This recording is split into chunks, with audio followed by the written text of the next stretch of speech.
Hello friends, எல்லோருக்கும் வணக்கம். Welcome to young investor channel. Today மார்க்கெட்டை பார்த்துருப்பீங்க. டுடே மார்க்கெட் பார்த்தீங்கன்னா ஓப்பன் ஆகும்போதே ஃப்ளாட்டில் தான் இருந்துச்சு. ஒரு டைமில் நெகட்டிவ் போன மார்க்கெட், ஆஃப்டர் தட் வந்து பாசிட்டிவ் ட்ரெண்டில் இப்போ ட்ரேட் ஆகிட்டு இருக்கு. நிஃப்டி பார்த்தீங்கன்னா ஒரு 15 பாயிண்ட் பாசிட்டிவ், சென்செக்ஸ் வந்து ஒரு 61 பாயிண்ட் பாசிட்டிவ்லேயும் இருக்குது இப்போதைக்கு. நெக்ஸ்ட் நைட் பேங்க் நிஃப்டி பார்த்தீங்கன்னா 4% மேலே அடிச்சிருக்காங்க. இப்போ வரைக்கும் பேங்க் நிஃப்டி வந்து 4% நெகட்டிவ்ல தான் ட்ரேட் ஆகிட்டு இருக்கு. ஸோ இந்த உஜ்வன் ஸ்மால் ஃபினான்ஸ் பேங்க் அப்படிப்பட்ட ஸ்டாக்ஸ் எல்லாமே இன்றைக்கி நல்லா அடிச்சிருந்தாங்க. ஸோ சில இம்பார்ட்டன்ட் அப்டேட்ஸ்லாம் வந்திருக்கு. ஸோ ஒன்று டிஸ்கஸ் பண்ணலாம். ஃபர்ஸ்ட் பார்த்தீங்கன்னா அந்த குவாண்டம் மியூச்சுவல் ஃபண்ட்ஸை பற்றி சொல்லுங்க ப்ரோ, ப்ராப்ளம் வந்திருக்கு அப்படின்னு சொல்லி கேட்டுட்டு இருந்தாங்க. இன்னைக்கு காலையிலே இது கமெண்ட்ல சொல்லியிருந்தாங்க நிறைய பேர். ஸோ நான் வந்து அந்த ஸ்க்ரீன்ஷாட் எடுத்து நம்மளோட யூடியூப் சேனல் பக்கத்தில் வந்து போஸ்ட் பண்ணேன். அதோட போஸ்ட் போட்டேன். எத்தனை பேர் பார்த்தீங்க அப்படின்னு தெரில. ஸோ இப்போ செபி பார்த்தீங்கன்னா அந்த குவாண்டம் மியூச்சுவல் ஃபண்ட்ஸில் வந்து ஒரு சஸ்பெக்ட் பண்ணியிருக்காங்க. ஆக்சுவலாக ஃப்ரண்ட் ட்ரெண்டிங் நடந்திருக்கு அப்படின்னு சொல்லியிருக்காங்க சில இடத்துல. அதாவது மும்பை, ஹைதராபாத் அங்கெல்லாம் பார்த்தீங்கன்னா சர்ச் அண்ட் சைஷூர் ஆப்ரேஷன், அதாவது சர்ச் பண்ணியிருக்காங்க, ப்ளஸ் வந்து சிலவற்றை பறிமுதல் பண்ணியிருக்காங்க அப்படின்னு சொல்லி மீடியாவில் நியூஸ் வந்துருந்துச்சு. பட் குவாண்டம் மியூச்சுவல் ஃபண்ட்ஸ் தரப்பில் என்ன சொன்னாங்கன்னா, இது மீடியாவில் வர தரப்பு நியூஸ் எல்லாமே உண்மை கிடையாது, பட் சில ரைடு எல்லாமே நடந்தது உண்மைதான் அப்படின்னு சொல்லியிருக்காங்க. ஸோ ஆக்சுவலாக ஃப்ரண்ட் ரன்னிங் இதில் நடந்தது என்ன அப்படின்னு பார்த்தோன்னா, இப்போ ஒரு லார்ஜ் டீல் நடக்க இருக்குன்னா அந்த சமயம் பார்த்தீங்கன்னா இவங்க அதுக்கு முன்னாடி ஒரு லார்ஜ் டீல் நடக்க இருக்குது அப்படின்னு தெரிஞ்சுட்டு அதுக்கு முன்னாடியே பார்த்தீங்கன்னா ஒரு ஆர்டர் பிளேஸ் பண்ணிட்டு அதில் வந்து ப்ராஃபிட் பார்க்கறது. ஸோ ஆக்சுவலாக ஒரு இல்லீகல் ப்ராக்டிஸ் வந்து இதில் நடந்திருக்கு அப்படின்னு சொல்லி செபி வந்து ஒரு சந்தேகப்படுறாங்க. அதை தான் அந்த சஸ்பெக்ட் ஃப்ரண்ட் ரன்னிங் சொல்லுவாங்க. செபி சஸ்பெக்ட் ஃப்ரண்ட் ரன்னிங்னா செபி வந்து சந்தேகப்பட்டிருக்காங்க, இதில் ஒரு இல்லீகல் ப்ராக்டிஸ் நடந்திருக்கு அப்படின்னு சொல்லி சந்தேகப்பட்டிருக்காங்க. ஆக்சுவலாக இது வந்து பார்த்தீங்கன்னா one of the third largest mutual funds அப்படின்னு சொல்லலாம். இந்த குவாண்டம் மியூச்சுவல் ஃபண்ட்ஸ் பார்த்தீங்கன்னா நம்மளோட இந்தியாவில் third largest small cap fund அப்படின்னு சொல்லலாம். இவங்களோட அசெட் அண்டர் மேனேஜ்மெண்ட் வந்து 20,000 கோடி இருக்கு.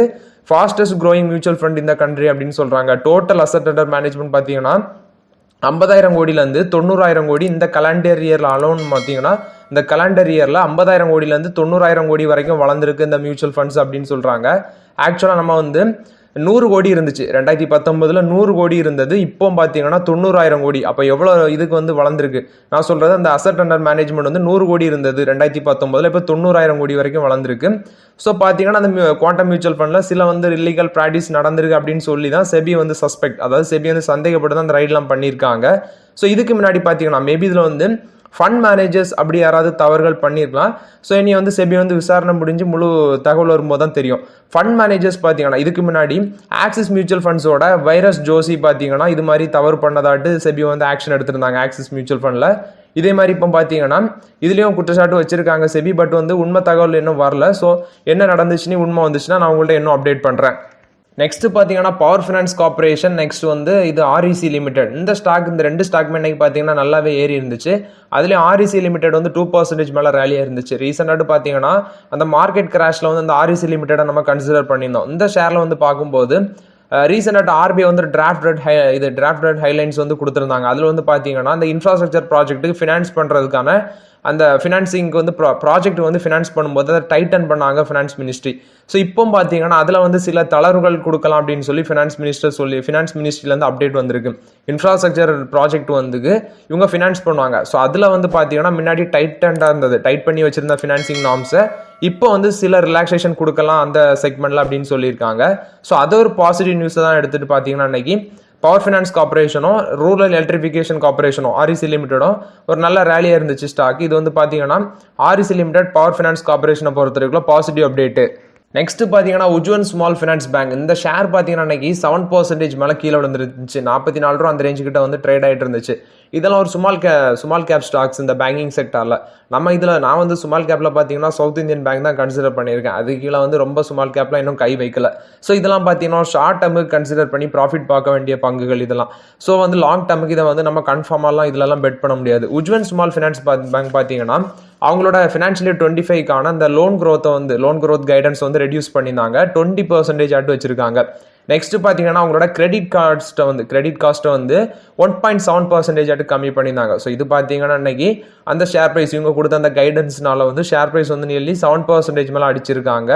ஸோ இந்த உஜ்வன் ஸ்மால் ஃபினான்ஸ் பேங்க்லாம் பார்த்தீங்கன்னா இது தனலட்சுமி பேங்க் இதெல்லாமே வந்து குவார்டர் அண்ட் குவார்டர் பேசிஸில் ப்ராஃபிட் நல்லாவே பண்ணுறாங்க. ஸோ ப்ராஃபிட் நல்லா பண்ணுறாங்கன்னு சொல்ல முடியாது, ஒரு 6 to 5% அந்த ரேஞ்சில் பார்த்தீங்கன்னா அவங்களோட க்ரோத் இருக்குது இந்த செக்டார் பேங்க்ஸ் எல்லாமே. ஸோ இப்போதைக்கு பார்த்தீங்கன்னா நான் இந்த செக்டார் பேங்க்ஸ்லாம் இப்போதைக்கு அவாய்ட் பண்ணிட்டு தான் இருக்கிறேன். ஸோ ஒரு லாங் டேர்முக்கு பார்க்கலாம் அந்த பேங்க்லாம் நல்ல ஒர்த்துள்ளதா அப்படின்னு சொல்லி பொறுமையாக இன்வெஸ்ட் பண்ணலாம் அப்படின்ட்டு இருக்கிறேன். இப்போதைக்கு சவுத் இந்தியன் பேங்க் அந்த மாதிரிப்பட்ட ஸ்டாக்ஸில் தான் இன்வெஸ்ட்மெண்ட் பண்ணியிருக்கேன். இது வந்து பார்த்தீங்கன்னா உஜ்வன் ஸ்மால் ஃபினான்ஸ் பேங்கை பொறுத்த வரைக்கும் அப்டேட்டு. நெக்ஸ்ட் பார்த்தீங்கன்னா கனரா பேங்க் கொடுத்த அப்டேட்டு. கனரா பேங்க் என்ன அப்டேட் கொடுத்துருக்காங்கன்னா அவங்களோட அஃபிஷியல் எக்ஸ் அக்கௌண்ட் பார்த்தீங்கன்னா, அதாவது முன்னாடி ட்விட்டர்னு சொல்லுவாங்க, அந்த அவங்களோட அஃபிஷியல் அக்கௌண்ட் பார்த்தீங்கன்னா ஹேக் ஆயிருக்கு அப்படின்னு சொல்லியிருக்காங்க, யூசர் நேமும் மாறி இருக்கு அப்படின்னு சொல்லியிருக்காங்க. ஸோ இப்போதைக்கு அந்த கனரா பேங்கோட அஃபிஷியல் ட்விட்டர் அக்கௌண்ட்டுக்கு யாருமே ரிப்ளை பண்ணாதீங்க அப்படின்னு சொல்லியிருக்காங்க. இது பார்த்தீங்கன்னா கனரா பேங்க் கொடுத்த அப்டேட்டு. ஷேர் ப்ரைஸ் பார்த்தீங்கன்னா 119 அந்த ரேஞ்சில் ட்ரேட் ஆகிட்டு இருந்துச்சு கனரா பேங்க். ஸோ இப்போதைக்கு வெயிட் பண்ணலாம் கனரா பேங்க்ல. ஸோ இப்போதைக்கு வெயிட் பண்ணுறது தான் நல்லது. நெக்ஸ்ட் பார்த்தீங்கன்னா ரேமண்ட் குரூப்பில் வந்து அப்டேட். ரேமண்ட் குரூப்புக்கு வந்து பார்த்தீங்கன்னா நேஷனல் கம்பெனி லா ட்ரிபியூனல் ஒரு அப்ரூவல் கொடுத்துருக்காங்க. எதுக்கு அப்ரூவல் பார்த்தீங்கன்னா அவங்க டிமர்ஜ் பண்ணுறதுக்காண்டி தான், அவங்களோட பிஸ்னஸ் குறிப்பாக இந்த லைஃப் ஸ்டைல் பிஸ்னஸை டிமர்ஜ் பண்ணுறதுக்காண்டி தான். ஸோ இப்போ பார்த்தீங்கன்னா அதுக்கு வந்து NCLT நேஷனல் கம்பெனி லா ட்ரிபியூனல் அப்ரூவல் கொடுத்துருக்காங்க. இது பார்த்தீங்கன்னா ரேமண்ட் குழுமத்தை பொறுத்த வரைக்கும் ஒரு பாசிட்டிவ் அப்டேட். நெக்ஸ்ட் பார்த்தீங்கன்னா ஆட்டோமோட்டார் செக்டர்ல வந்து அப்டேட். ஃபர்ஸ்ட் டாடா குழுமத்தில் பார்த்துடலாம். டாடா குரூப் என்ன அப்டேட் சொல்லியிருக்காங்கன்னா அவங்க வந்து டாடா கர்வை வந்து பார்த்தீங்கன்னா EVயை வந்து இந்த வருஷம் லான்ச் பண்ண இருக்கிறாங்க. இதில் வந்து டாடா கர் பார்த்தீங்கன்னா EVலே லான்ச் பண்ணோம், டீசல் பவர் ட்ரெயின் ஆப்ஷன்லேயே வந்து நாங்கள் லான்ச் பண்ணோம் அப்படின்னு சொல்லியிருக்காங்க. ஸோ அதில் பெட்ரோல் ஆப்ஷன் வந்து பார்த்தீங்கன்னா லேட்டர் வந்து நாங்கள் இன்ட்ரடியூஸ் பண்ணோம் அப்படின்னு சொல்லியிருக்காங்க. இது வந்து டாடா கர் கொடுத்த one of the positive update. Tata வந்து இந்த வருஷமே அவங்க வந்து கர் பிரான்ச் அந்த அவங்களோட கர் வேரியன்ட் காரை வந்து லான்ச் பண்ணுறாங்க. ஸோ அது குறித்தான one of the positive update. Next பார்த்தீங்கன்னா ஹீரோ மோட்டார் கார்ப் கொடுத்த அப்டேட். அவங்க வந்து அவங்களோட 2 வீலரோட ப்ரைஸஸை பார்த்தீங்கன்னா ஜூலை 1ஆம் தேதியிலேருந்து ஏற்ற போகிறாங்க, அதாவது ப்ரைஸ் ஹைக் பண்ண போகிறாங்க அப்படின்னு சொல்லியிருக்காங்க ஹீரோ மோட்டார் காப்பு. ஸோ இது வந்து பார்த்தீங்கன்னா இன்னைக்கு ஹீரோ மோட்டார் காப்போட ப்ரைஸ் வந்து ஒரு கிரீன் ரேஞ்சில் தான், பாசிட்டிவ்ல தான் ட்ரேட் ஆகிட்டு இருந்துச்சு இந்த நியூஸ் வந்த பிறகு. இது பார்த்தீங்கன்னா ஹீரோ மோட்டார் காப்பில் வந்து அப்டேட்டு. நெக்ஸ்ட் பார்த்தீங்கன்னா டாடா மோட்டார்ஸோட JLRல வந்து அப்டேட். ஸோ இது வந்து ஒரு ஓவர்சீஸ் அப்டேட் தான். ஸோ இந்த லேண்ட் ரோவர் மாடல்ஸ் இருக்கு, மல்டிபிள் லேண்ட் ரோவர் மாடல்ஸ், அதை வந்து ரீகால் பண்ணுறாங்க. JLR ஆஸ்திரேலியா பார்த்தீங்கன்னா ரீகால் பண்ணுறாங்க land Rover Defender Discovery SUV. இது பார்த்தீங்கன்னா ஆயில் லீக்கேஜும் வெஹிக்கிள் ஃபயர் ஆகிற பிரச்சனை இருக்கிறதுனால இந்த செக்டார் கார்ஸ் எல்லாமே அவங்க ரீகால் பண்ணுறாங்க JLR ஆஸ்திரேலியாவில் அப்படின்னு சொல்லியிருக்காங்க. கிட்டத்தட்ட 143 வெஹிக்கிள்ஸ் வந்து ரீகால் பண்ணியிருக்காங்க. Land Rover Defender Discovery, Range Rover Sport, Range Rover Velar இதெல்லாமே பார்த்தீங்கன்னா 2023 to 24 அந்த காலகட்டத்தில் மேனுஃபேக்சர் பண்ண கார் அப்படின்னு சொல்லியிருக்காங்க. இது டாடா மோட்டார்ஸோட லேண்ட் ரோவர் JLR கொடுத்த அப்டேட்டு. நெக்ஸ்ட் பார்த்தீங்கன்னா மாருதி சுசுக்கியில் வந்து அப்டேட். மாருதி சுசுக்கி பார்த்தீங்கன்னா அந்த கிராண்ட் விட்டாரா அந்த காருக்கு வந்து டிஸ்கவுண்ட் வந்து ஃபர்ஸ்ட் கொடுத்துட்டு இருந்தாங்க, 74,000 டிஸ்கவுண்ட் கொடுத்துட்டு இருந்தாங்க. ஸோ இப்போ பார்த்தீங்கன்னா அந்த டிஸ்கவுண்ட்டுக்கு வந்து எக்ஸ்ட்ரா வந்து 66,000 ஆட் பண்ணுறாங்க. டோட்டலாட்டு உங்களுக்கு 1,40,000 வந்து இந்த கிராண்ட் விட்டாரா காருக்கு டிஸ்கவுண்ட் கிடைக்கும் அப்படின்னு சொல்லியிருக்காங்க.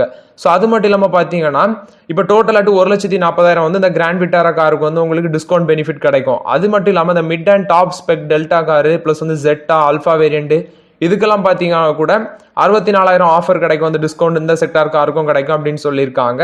இது பார்த்தீங்கன்னா மாருதி சுசுகி கொடுத்த one of the positive update. Next அவங்க இன்னொரு அப்டேட்டும் சொல்லியிருந்தாங்க, ஃப்ரெனக்ஸ், அதாவது இந்த ஃப்ரெனக்ஸ் அப்படிங்கிற கார் நான் நேற்று அப்டேட் பண்ணியிருந்தேன். ரீசெண்டாக வந்து நல்லா சேல்ஸ் ஆகிட்டு இருக்கு மாருதி சுசுகி செக்டாரில். இந்த ஃப்ரெனக்ஸும் XL6 இந்த டைப் ஆஃப் காருக்கும் பார்த்தீங்கன்னா ஒரு லிமிட்டட் பீரியடுக்கு வந்து அவங்களோட டிஸ்கவுண்ட் வந்து இன்க்ரீஸ் பண்ணி வச்சிருக்காங்க அப்படின்னு சொல்லியிருக்காங்க மாருதி சுசுகி. இது மாருதி சுசுகியை பொறுத்த வரைக்கும் ஓவரால் அப்டேட்டு. நம்ம வந்து இந்த ஆட்டோமோட்டார் செக்டரில் வந்து நியூஸ் எல்லாமே பார்த்தோம். இதில் பார்க்கும்போது பார்த்தீங்கன்னா நமக்கு இப்போ அஃபோர்டபுள் ப்ரைஸில் இருக்கிறது டாடா மோட்டார்ஸ் ஒத்தகி வாங்க மாதிரி இருக்குது. ஸோ கொஞ்சம் குறைஞ்சிட்டே வருது. 957 ரூபா வரைக்கும் வந்திருக்கு. 1000 ரூபா தாண்டி போயிட்டு 957 ரூபா அந்த ரேஞ்சில் வந்திருக்கு. So most of the car sales வந்து பார்த்தீங்கன்னா அந்த குவார்ட்டரில் வந்து கொஞ்சம் கம்மியாகிட்டு தான் இருக்குது. இந்த மாருதி சுசுகியோட சேல்ஸ்லாம் வந்து பெரிய அளவில் இல்லாததுனால அவங்க டிஸ்கவுண்ட் அனௌன்ஸ் பண்ணி சேல் பண்ணிட்டு இருக்கிறாங்க. ஸோ இதெல்லாம் வச்சு பார்க்கும்போது என்ன நான் எக்ஸ்பெக்ட் பண்ணுறது டாடா மோட்டார்ஸோட ஷேர் ப்ரைஸ் ஒரு 900 கீழே வர சான்சஸ் அதிகமாக இருக்குது அப்படின்னு நான் எக்ஸ்பெக்ட் பண்ணுறேன். ஸோ அந்த ரேஞ்சுக்கு வந்துச்சுன்னா நம்ம ஸ்லோவாக கன்சிடரேஷன் பண்ணலாம். ஒரு 920 அந்த ரேஞ்சுக்கு வந்தால் கூட ஸ்லோவாக டாடா மோட்டார்ஸை கன்சிடர் பண்ணலாம். இப்போ 957 ரூபா அந்த ரேஞ்சில் இருக்குது. இது டாடா மோட்டார்ஸை பொறுத்த வரைக்கும் அப்டேட்டு. கொஞ்சம் வெயிட் பண்ணுங்கள். டாடா மோட்டார்ஸில் ஒரு 900 920 அந்த ரேஞ்சுக்கு வந்துச்சுன்னா நம்ம ஸ்லோவாக கன்சிடரேஷன் பண்ணலாம் டாடா மோட்டார்ஸில். பார்த்தீங்கன்னா பாரதி ஏர்டெல் வந்து அப்டேட். பாரதி ஏர்டெல் பார்த்தீங்கன்னா வோடஃபோன் PLCட்ட வந்து பேச்சுவார்த்தையில் இருக்கிறாங்க அப்படிங்கிற ஒரு அப்டேட் வந்திருக்கு. இவங்க பார்த்தீங்கன்னா டெலிகாம் டவர்ஸ் இந்த இண்டஸ் டவரில் வந்து அடிஷனலாக ஒரு 3% வந்து அக்யூர் பண்ணுறதுக்கு ஸ்டேக் அக்யூர் பண்ணுறதுக்கு இவங்கள்ட்ட பேச்சுவார்த்தையில் இருக்கிறாங்க பாரதி ஏர்டெல் அப்படிங்கிற அப்டேட் வந்திருக்கு. ஸோ பாரதி ஏர்டெல் பார்த்தீங்கன்னா ரீசெண்டாக வோடஃபோன் குரூப் வந்து இந்த இண்டஸ் டவரில் வந்து ஒரு பிளாக் டீல் கண்டக்ட் பண்ணாங்க. 20% ஈக்விட்டி சேல் பண்ணாங்க. கிட்டத்தட்ட அதோட வேல்யூ வந்து 17,200 கோடியாட்டு இருந்துச்சு. ஸோ அந்த ஸ்டேக் செல்லிங்கில் பார்த்தீங்கன்னா 1% ஆஃப் த ஸ்டேக் வந்து இண்டஸ் டவரில் வந்து பாரதி ஏர்டெல் வந்து அக்யூர் பண்ணாங்க. டோட்டலாட்டு பாரதி ஏர்டெல் கைவசம் 49% ஆஃப் த ஸ்டேக் ஹோல்ட் பண்ணுறாங்க. ஸோ இப்போ பார்த்தீங்கன்னா அடிஷனலாட்டு 3% ஆஃப் த ஸ்டேக் வந்து இந்த இண்டஸ் டவரில் வந்து அக்யூர் பண்ணுறது இவங்க வோடாஃபோன் பிஎல்சிட்ட பேச்சுவார்த்தையில் இருக்கிறாங்க அப்படின்னு சொல்கிறாங்க. இது பாரதி ஏர்டெல்ல வந்து one of the positive update. Next பார்த்தீங்கன்னா இன்ஃப்ராஸ்ட்ரக்சர் கம்பெனியில் வந்து அப்டேட் லார்சன் அண்ட் டியூபோ இவங்க பார்த்தீங்கன்னா ஒரு சோலார் பிளான்ட் ஆர்டர் வந்து பீகாரில் வின் பண்ணியிருக்காங்க. சிக்னிஃபிகண்ட் ஆர்டர் அப்படின்னு சொல்லியிருக்காங்க. சிக்னிஃபிகண்ட் ஆர்டர்னாலே 1000 கோடியிலேருந்து 2500 கோடி வரைக்கும் இருக்கும். இது வந்து பார்த்தீங்கன்னா எல்என்டி லார்சன் அண்ட் டியூபோ பொறுத்த வரைக்கும் பாசிட்டிவ் அப்டேட்டு. நெக்ஸ்ட் பார்த்தீங்கன்னா ஜேஎஸ்டபிள்யூ எனர்ஜியில் வந்து அப்டேட்டு. ஜேஎஸ்டபிள்யூ எனர்ஜி பார்த்தீங்கன்னா ஒரு ஆர்டர் வின் பண்ணியிருக்காங்க. இன்னைக்கு வந்து ஷேர் ப்ரைஸ் வந்து ஒரு நல்ல மேலே போயிருந்துச்சு, 2% மேலே ரேலி இருந்து. ரீசன் பார்க்கும்போது ஒரு 300 megawatt wind solar hybrid project வந்து அவங்களோட சப்சிடரி ஜேஎஸ்டபிள்யூ நியூ எனர்ஜி மூலம் மட்டும் வின் பண்ணியிருக்காங்க. ஜேஎஸ்டபிள்யூ நியூ எனர்ஜிக்கு ஒரு லெட்டர் ஆஃப் அவார்டு வந்து இன்னைக்கு ரிசீவ் ஆச்சு. 300 மெகாவாட் உள்ள wind solar hybrid power project solar energy corporation of India அவங்கள்ட்ட வந்து அந்த ஆர்டர் கிடச்சிருந்துச்சு. இது பார்த்தீங்கன்னா ஒரு 1200 மெகாவாட் ஐஎஸ்டிஎஸ் வந்து செட்டப் பண்ணுறது தான் wind solar hybrid power project அப்படின்னு சொல்லியிருக்காங்க. ட்ரான்ச்சி 8 அப்படின்னு சொல்லியிருக்காங்க. இது வந்து பார்த்தீங்கன்னா இவங்க ஜேஎஸ்டபிள்யூ எனர்ஜி கிடச்சிருக்கு. அது மட்டும் இல்லாமல் இந்த கம்பெனி வந்து அவங்களோட லாக்இன் கெப்பாசிட்டி கம்பெனியோட டோட்டல் லாக்இன் கெப்பாசிட்டி பார்த்தீங்கன்னா 13.6 ஜிகாவாட்டாக இன்க்ரீஸ் பண்ணியிருக்காங்க அப்படின்னு சொல்லியிருக்காங்க. இது ஜேஎஸ்டபிள்யூ எனர்ஜியை பொறுத்த வரைக்கும் one of the positive update. அவங்களுக்கு ஒரு நியூ ஆர்டர் கிடச்சிருக்கு. நெக்ஸ்ட் பார்த்தீங்கன்னா சென்செக்ஸ் வந்து நிதியாண்டு 24 அந்த டைமில் பார்த்தீங்கன்னா ஃபினான்ஷியல் இயர் 24 எண்டில் வந்து 81,000 மார்க்கை வந்து டச் பண்ணோம் அப்படின்னு சொல்லி ரெலிகேரோட ரவி சிங் சொல்லியிருக்காரு. ஃபினான்ஷியல் இயர் 24 எண்டில் வந்து சென்செக்ஸ் வந்து 81,000 பாயிண்ட்ஸ் வரைக்கும் போகும் அப்படின்னு சொல்லி ரெலிகேரோட ரவி சிங் சொல்லியிருக்காரு. இது பார்த்தீங்கன்னா சென்செக்ஸ் சம்மந்தமான அப்டேட்டு. நெக்ஸ்ட் பார்த்தீங்கன்னா ஐசிசி பேங்க்ல வந்து அப்டேட். இன்னைக்கு ஷேர் ப்ரைஸ் பார்த்தீங்கன்னா 1171 ரூபா அந்த ரேஞ்சில் ட்ரேட் ஆகிட்டு இருந்துச்சு. ரீசெண்டாட்டி இவங்க ரிசல்ட்ஸ் போஸ்ட் பண்ணியிருந்தாங்க. ஸோ இவங்களோட லாஸ்ட் ரிசல்ட்ஸ் பார்த்தீங்கன்னா ஐசிசி இவங்க ஹெச்டிஎஃப்சி பேங்கை கம்பேர் பண்ணும்போது இவங்களோட ரிசல்ட்ஸ் வந்து நல்லா இருந்துச்சு ஐசிசி பேங்கோடது. ஸோ இப்போ இவங்களுக்கு பார்த்தீங்கன்னா மோட்டிலால் ஓசல் வந்து ஒரு பாசிட்டிவ் அவுட்லுக் கொடுத்துருக்காங்க. இவங்களோட லோனு ஃபீ க்ரோத் எல்லாமே ஸ்ட்ராங்காக இருக்குது, அசட் குவாலிட்டி எல்லாமே ஸ்ட்ராங்காக இருக்குது அப்படின்னு சொல்லிட்டு இவங்களுக்கு ஒரு டார்கெட் ப்ரைஸ் கொடுத்துருக்காங்க. இந்த ஸ்டாக் பார்த்தீங்கன்னா ஒரு 17% வந்து இப்போ இருக்க ட்ரெண்ட்லேருந்து ஹை போக வாய்ப்பு இருக்குது அப்படின்னு சொல்கிறாங்க. அப்சைட் போக வாய்ப்பு இருக்குது. 1350 ரூபா வரைக்கும் போகும் அப்படின்னு சொல்லியிருக்காங்க இந்த ஷேரில். ஸோ இந்த ஷேர் பார்த்தீங்கன்னா 1171 ரூபா இருக்குது. ஸோ இன்னைக்கு வந்து 1157 ரூபா வரைக்கும் வந்துச்சு இந்த ஸ்டாக்கு. இப்போ 1171 ரூபா இருக்குது. இந்த ஸ்டாக் வந்து பாஸ் 6 மந்தில் வந்து 16% ரிட்டர்ன் கொடுத்துருந்தாங்க இந்த ஸ்டாக்கு. ஸோ இப்போ பார்க்கும்போது இந்த ஸ்டாக் வந்து 1171 ரூபா இருக்குது. 17% வரைக்கும் அப்சைட் போகும் அப்படின்னு சொல்லி 1350 ரூபா வரைக்கும்னு சொல்லி மோட்டிலால் ஓசல் அப்டேட் கொடுத்துருக்காங்க. இது பார்த்தீங்கன்னா ஐசிசி பேங்கை பொறுத்த வரைக்கும் one of the positive update. Next பார்த்தீங்கன்னா மேசகான் டெக்ல வந்து அப்டேட். மேசகான் டாக் ஷிப் பில்டர்ஸ்ல வந்து அப்டேட் என்னன்னு பார்த்தீங்கன்னா மினிஸ்ட்ரி ஆஃப் டிஃபென்ஸ் கிட்ட இவங்க பேச்சுவார்த்தையில் இருக்கிறாங்க, டிஸ்கஷனில் இருக்கிறாங்க. 35,000 கோடி வேல்யூல ஒரு பொட்டன்ஷியல் ஆர்டர் டீலில் வந்து இவங்க பேச்சுவார்த்தையில் இருக்காங்க. அந்த கல்வாரி கிளாஸ் ஸ்கார்பின் அதில் வந்து பார்த்தீங்கன்னா அந்த டீலில் வந்து அடிஷ்னலாக அக்யூர் பண்ணுறதுக்காண்டி தான் பேச்சுவார்த்தை. சப்மரைன் நேவி சம்பந்தமான டீலில் தான் இவங்க பேச்சுவார்த்தையில் இருக்கிறாங்க மினிஸ்ட்ரி ஆஃப் டிஃபென்ஸ் கிட்ட. இது மேசகான் டெக் ஷிப் பில்டர்ஸை பொறுத்த வரைக்கும் அப்டேட்டு. 30,000 கோடி வேல்யூல டீலு. ஸோ இன்னைக்கு ஷேர் ப்ரைஸ் பார்த்தீங்கன்னா 4065 ரூபா அந்த ரேஞ்ச் வரைக்கும் போச்சு. ஆனால் இப்போ கொஞ்சம் இறங்கி 4% ரேலியாக இருந்துச்சு. இப்போ பார்த்தீங்கன்னா 3978 ரூபா அந்த ரேஞ்சில் இருக்குது. டிஃபென்ஸ் செக்டார் ஸ்டாக் எல்லாமே நல்லாவே ரேலியாக இருக்குது. ஸோ ரொம்பவே கேர்ஃபுல்லாக இருங்க. ஆல்ரெடி இன்வெஸ்ட்மெண்ட் பண்ணியிருக்கவங்களுக்கு பிரச்சனை இல்லை, புதுசாக என்ட்ரி கொடுக்குறவங்க ரொம்பவே இந்த டிஃபென்ஸ் செக்டார் ஸ்டாக்ஸில் கேர்ஃபுல்லாக இருங்க. ஸோ ஓகே ஃப்ரெண்ட்ஸ், ஆக்சுவலாக சில இம்பார்ட்டன்ட் அப்டேட்ஸ் ப்ளஸ் வந்து இன்னைக்குள்ள மார்க்கெட் அப்டேட்ஸ் எல்லாமே பார்த்தோம். இந்த வீடியோ உங்களுக்கு பயனுள்ளதாக இருந்துச்சுன்னா லைக் பண்ணுங்கள், சப்ஸ்கிரைப் பண்ணுங்கள், கமெண்ட் பண்ணுங்கள். Okay friends, thank you.